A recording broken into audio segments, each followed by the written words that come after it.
కథలోని పేర్లు, ఊర్లు, సన్నివేశాలు అన్ని కల్పితం మాత్రమే. ఎవరిని ఉద్దేశించినవి కావు. ఎంటర్టైన్మెంట్ పర్పస్ కోసం క్రియేట్ చేయబడినవి. ప్రపంచం మొత్తానికి దూరంగా ఉన్న సిటీ మిరాక్. ప్రతి ఊర్లో నీరు పారితే ఈ ఊర్లో రక్తం పారుతుంది. ఇక్కడ జరిగే వైలెన్స్ కారణం ఇక్కడున్న ఇలీగల్ గోల్డ్. ప్రపంచంలో ఏ పోర్ట్లో స్మగ్లింగ్ అయిన గోల్డ్ అయినా సరే మిరాక్కి రావాల్సిందే. మళ్ళీ మిరాక్ నుంచి ఎక్స్పోర్ట్ అయ్యి వేరే దేశాలకు వెళ్తుంది గోల్డ్. మిరాక్ నుంచి బయటికి వెళ్ళి గోల్డ్ బిస్కెట్ మీదైనా రక్త మార్కులు ఉండాల్సింది. అది మిరాక్ చరిత్ర. ఇక్కడ గ్యాంగ్స్టర్స్, స్మగ్లర్స్ ఎవరి పనిలో వాళ్ళు బిజీగా ఉన్నప్పుడు ఊహించిన సమస్య ఒకటి ఎదురైంది. World dangerous the black squad. Black squad అంత ఫేమస్ అయినా దాని లీడర్ ఎవరో ఎవరికి తెలీదు.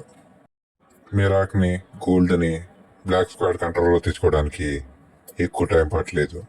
బ్లాక్ స్క్వాడ్కి తెలియని విషయం ఏంటంటే ఆల్రెడీ అక్కడ ఇంకోటి అడుగు పడింది. 3 ఏళ్లకు ముందు మిరాక్ని వదిలిపోయిన ఒక old gangster SKMM. Old gangster తిరిగి వచ్చాడని బ్లాక్ స్క్వాడ్కి తెలిసింది. బ్లాక్ స్క్వాడ్ యుద్ధానికి సిద్ధమైంది. కానీ బ్లాక్ స్క్వాడ్కి తెలియని నిజం ఏంటంటే 3 ఏళ్ళ SKMM మిరాక్లో లీడర్ అనే తెలుసు. 3 ఏళ్ళలో ఏం చేసేటో ఎవరికి తెలియదు.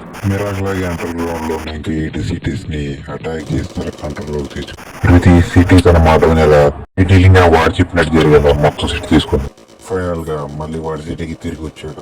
ల్యాండ్ మైన్స్ ని, బాంబ్స్ ని మిరాక్ మొత్తం సెట్ చేసింది బ్లాక్ స్క్వాడ్. మిరాక్ ఇప్పుడు కని విని ఎరిగిన ఒక మిషన్ గన్తో SKMM వచ్చాడు. ఏదో ఆర్మీతో వస్తాడు అనుకున్న SKMM ఒంటరిగా వచ్చాడు. ఒంటరిగా వచ్చేసరికి వాడు ఒక్కడే ఒక ఆర్మీలా కనిపించాడు. ఒక్కడే వచ్చేటంత కాంచనాతో వాడికి బ్లాక్ స్క్వాడ్ ఫింగర్ చూపించింది. SKMM గన్ ఏం చేశాడు. బ్లాక్ స్క్వాడ్ అటాక్ దిగింది.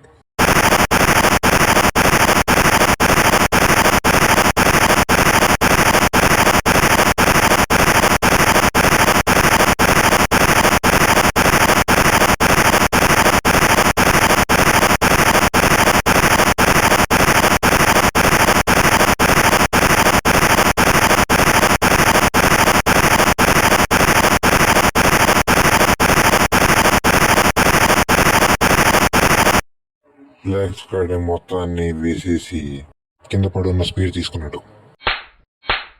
స్పియర్ విసిరాడు.